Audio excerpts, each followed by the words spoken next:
Village রান্নাঘর। নমস্কার বন্ধুরা, ভিলেজ রান্নাঘরে আপনাদেরকে অনেক অনেক স্বাগত। প্রতিদিন তো মাছ মাংস হচ্ছেই ভিলেজ রান্নাঘরে, তাই ভাবলাম আজকে একটু ঝাল ঝাল করে টমেটো দিয়ে পোস্ত বানাবো, আর পালং শাক দিয়ে মাছের মাথা দিয়ে হবে একটা, আর বেগুন ভাজা হবে। পুরো ভিডিওটা দেখার জন্য কোথাও যাবেন না, সঙ্গে থাকবেন। আমার মা এসছে। নমস্কার বন্ধুরা, ভিলেজ রান্নাঘরে আজকে হবে আলু পোস্ত আর মাছের মাথা দিয়ে পালং শাক বেগুন দিয়ে। তো বন্ধুরা আজকে এই রেসিপিটা তো আপনারা দেখুন, সঙ্গে থাকবেন। তো রান্নাটা শুরু করি। আপনাদের দাদা বাজার থেকে একদম টাটকা পালং শাক 2 টাকা নিয়ে চলে এসছে। বেগুন এগুলো কাটাকাটি করি। বন্ধুরা এদিকে উনুনটা ধরে গেছে, আমি কড়াইতে বসিয়ে দেবো আলু পোস্ত করে জানে। আলু সব কেটে দিয়ে রেডি করে রেখে দিই।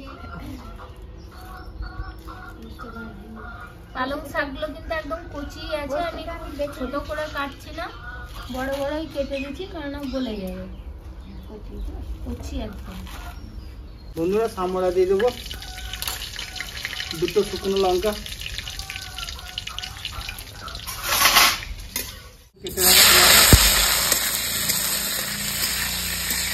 ভালো করে কষে নেবো। টমাটোর কাঁচা গন্ধটা চলে যাবে, তারপরে আলু দিয়ে দেবো। চলে গেছে, এবার দিয়ে দেবো আলু।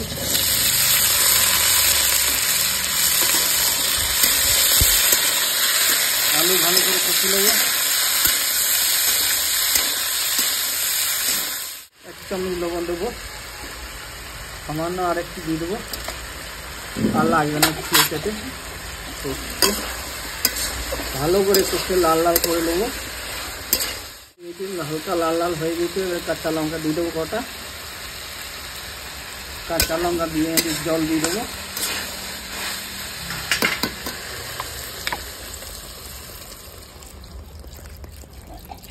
আলুটা সেদ্ধ হবে তো বেশি করে দিই, আর দেওয়ার দরকার নেই, তো এটাতে সেদ্ধ হয়ে যাবে। আর একটু দিই।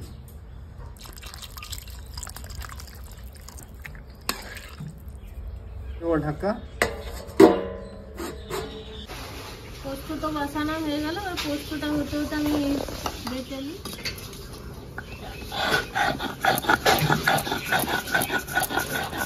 শিলে বাটলে বন্ধুরা পোস্তটা টেস্ট হয় ভালো।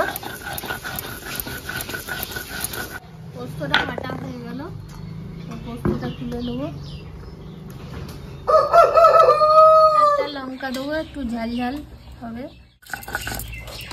লঙ্কা বাটা হয়ে গেল, এক সাইডে রেখে দেবো।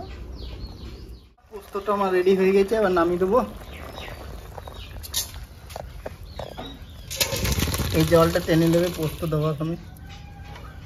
এবার পোস্তটা দিয়ে দেবো নামাবার পরে।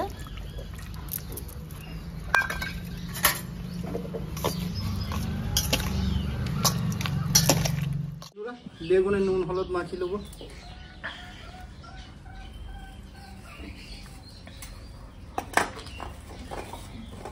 কড়াইটা গরম হয়ে গেছে, সরষে তেল দিয়ে দেবো। তেলটা আমার ভালো করে গরম হয়ে গেছে, বেগুনগুলো একটা একটা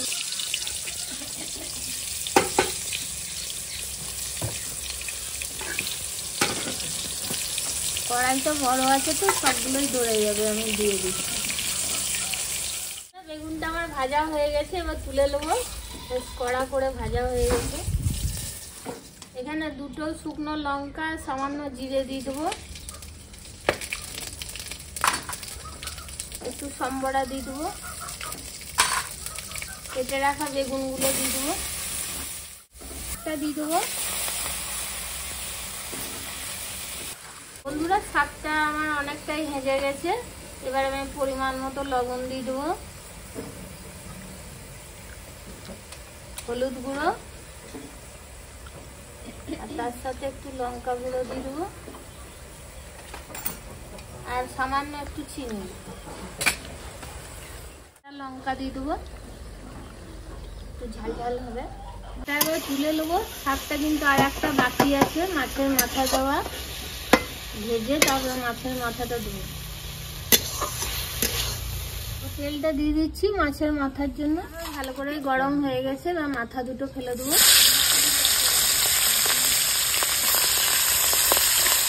আমি এখানে মধ্যেখানে চাল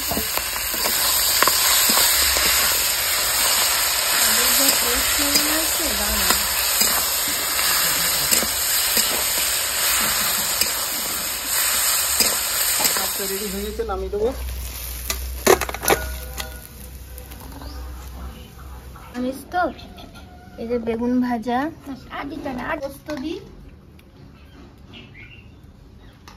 ঝাল ঝাল পোস্ত আজকে। তো বন্ধুরা রান্না হয়ে গেছে কমপ্লিট, এবারে খাওয়া দাওয়া বলা, এবারে খেয়ে দেখি। শাকটা না, শাকটা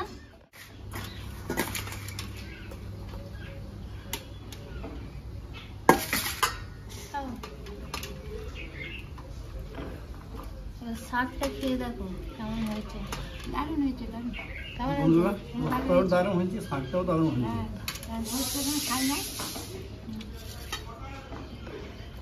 বেগুন ভাজা দারুণ হয়েছে।